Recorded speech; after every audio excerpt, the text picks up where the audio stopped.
Hello, I'm David Clark from the Department of Journalism, Sheffield Hallam University. I'm the consultant to the National Archives for the ongoing release of the Ministry of Defence's UFO files.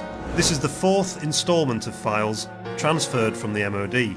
They are available to download from the National Archives' dedicated website, nationalarchives.gov.uk/UFOs.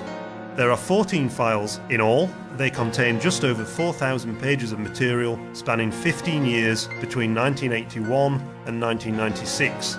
Amongst the collection are detailed files covering specific UFO reports.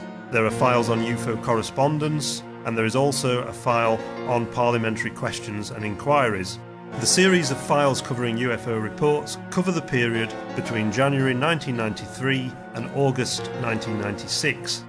During these 3 years, there were more than 800 separate sightings reported to the Ministry of Defence, with a large increase in numbers during 1996, when a total of 609 sightings were logged. This was more than all the 3 previous years added together, and in fact was the largest number on record since 1959. The large increase in numbers reported during 1996 may reflect increased public awareness of UFOs and aliens due to the popularity of the TV series The X-Files, which was showing on British TV at the time, and the release of the movie Independence Day. Two of the most interesting files in this release concern the Rendlesham incident that took place in Suffolk in December 1980. Rendlesham is undoubtedly Britain's best-known UFO incident, and it has become known as Britain's Roswell. The sighting involves mysterious lights that were seen in the forest outside the perimeter fence at RAF Woodbridge in Suffolk during the Christmas holidays of 1980. These were seen by American airmen who were stationed at the base. They claimed they'd seen a UFO landing in the forest, and they went to investigate and found traces on the trees, on the ground, and also mysterious radiation readings.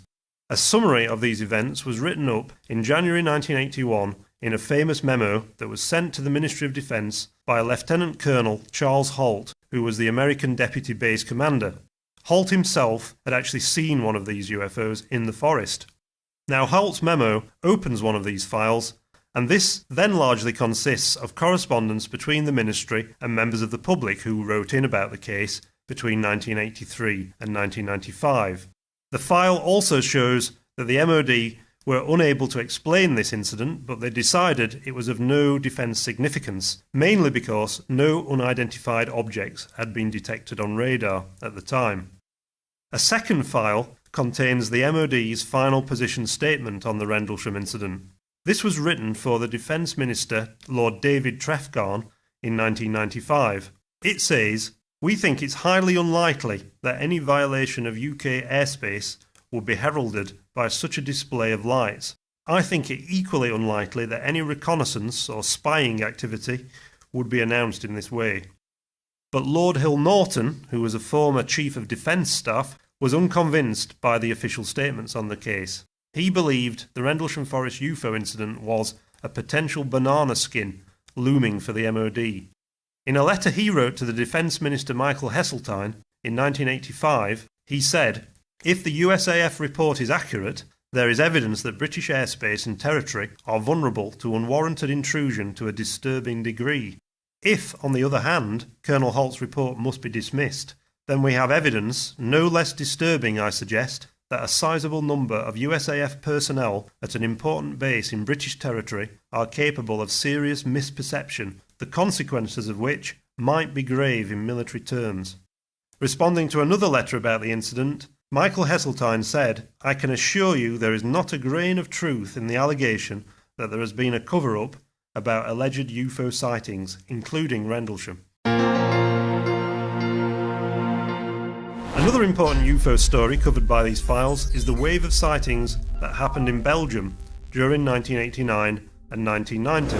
The MOD papers reveal how in March 1990 the Belgian Air Force received many reports of brightly lit triangular-shaped flying objects. These had been seen late at night by police officers and many other witnesses. Unidentified objects were also seen by NATO radars around the same time, and this led the Air Force to scramble F-16 fighters to intercept them. In a statement sent to the British Ministry of Defence in June 1994, General Wilfred de Bruer, Chief of Operations at the Belgian Air Staff, confirmed that F-16 pilots had obtained lock-ons with their airborne radars, but were unable to explain what had caused these phenomena. The Ministry of Defence were not informed of the incident at the time, and it was concluded that there was no threat to the British Isles. In 1993, they told a correspondent, "We have never detected a structured craft flying in UK airspace that has remained unidentified." The UFO report files for 1993 and 1994 contain many sightings and accounts of sightings of a brightly illuminated oval object that was seen over London and many other parts of southern England. The MOD looked into these sightings and they discovered that most of them had been caused by an advertising airship that was launching the Ford Mondeo. The airship was even seen by the Ministry of Defence's UFO desk officer at the time. The files contain many accounts and sketches of these UFOs, and some of the drawings depict saucer-shaped UFOs similar to those that can be seen in 1950s science fiction movies like The Day the Earth Stood Still. There's also quite an interesting account from a lady in Harrow, Middlesex, who was driving home one night with her 13-year-old daughter, and they both saw a mysterious circular object brightly lit hovering over the road. The mum's account says that first she thought it was a plane, then she thought it was the airship, but she'd seen the airship before, and then she described it as being a spacecraft. And she says in her account that she felt so calm and lovely, I just wanted to follow it.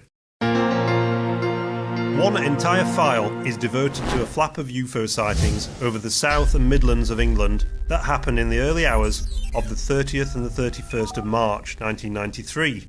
Bright lights were seen by police officers and military witnesses, including a police patrol at RAF Cosford near Wolverhampton. As a result of that sighting, this incident has become known as the Cosford Incident. In fact, during a 6-hour period that night, there were between 20 and 30 sightings reported to the Ministry of Defence across the south and west of the British Isles. On receiving these incidents, the Ministry of Defence's UFO desk became so concerned that they asked the RAF to replay the radar tapes for that particular night. When they looked again at these radar tapes, they found that nothing unusual had been detected. And soon afterwards, it emerged that the majority of the sightings had been caused by the re-entry into Earth's atmosphere of a Russian rocket that had launched a Cosmos satellite into orbit. So, at the end of the day, this was one UFO that eventually became an IFO. That's an identified flying object. One of the strangest UFO stories in these files was an attempted abduction by aliens, reported to the Ministry of Defence by police in Staffordshire. What occurred is best described in the police statement sent to the Ministry of Defence, which follows. Both youths tried to convey what had allegedly happened to them. They stated that whilst walking up the Rugeley Road, they had both experienced an intense heat. Their skin turned a glowing red. They then stated that they saw a darkish silver, inverted saucer-shaped object in a field, which was glowing red beneath. The object was about 4 houses high in the sky, and about 40 foot away from them. They then, reluctantly, went on to state that a voice which came from a lemon-like head, which appeared beneath the machine, said, "We want you, come with us." Both appeared upset and shocked, and as it was increasingly difficult to obtain detailed information from them, they were told to go home and write an account of what they thought they had experienced. A couple of days later, the police returned to the field where the UFO was said to have landed. All they could find was a farmer who was spraying his crops. He said he'd seen nothing unusual.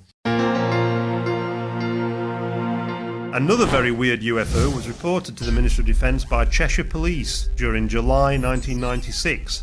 This is one of the few cases where there appears to be some form of physical evidence left at the scene by an unidentified flying object.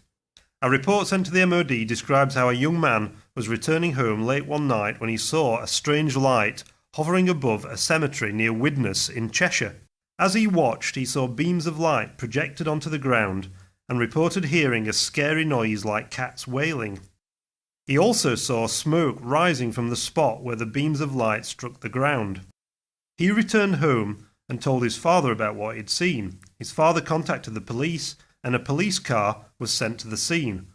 A statement by the police officer said that when he arrived at the scene, he found a hole burned in a railway sleeper in the cemetery that was still smouldering.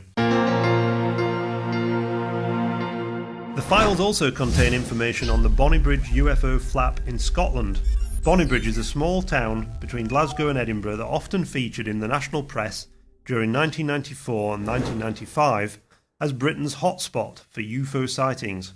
It was claimed that there had been more than 3,000 separate reports from that area. In 1995, a local councillor wrote to the then Prime Minister John Major asking for an inquiry into the sightings, and he later tried to twin the town with Roswell in New Mexico. All 14 files can be downloaded from the National Archives website, which is nationalarchives.gov.uk/UFOs.